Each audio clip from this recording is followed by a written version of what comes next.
Hey guys, in this full guide, I'll show you how to make smooth transitions in DaVinci Resolve in 2026. So whether you're editing cinematic videos, YouTube content, gaming montages, reels, or travel films, yeah, smooth transitions can make your edits feel much more professional and visually satisfying. First, open DaVinci Resolve and load the project where you want to create smooth transitions. Before adding transitions, place your clips in the correct order on the timeline and trim unnecessary sections. One of the best ways to create smooth transitions is matching movement between two clips.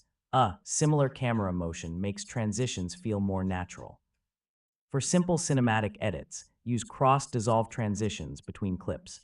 You can also create smooth zoom transitions using keyframes and scaling effects. Motion blur can make transitions feel much smoother and more cinematic during fast movement. After building your transitions, preview the entire sequence carefully and adjust the timing if needed. Once everything looks smooth and polished, export the final video in high quality.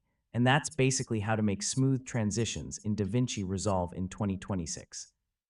With motion matching, speed ramping, sound design, and cinematic effects, you can create much more professional-looking edits directly from your PC or laptop. Thanks for watching, and I'll see you in the next tutorial.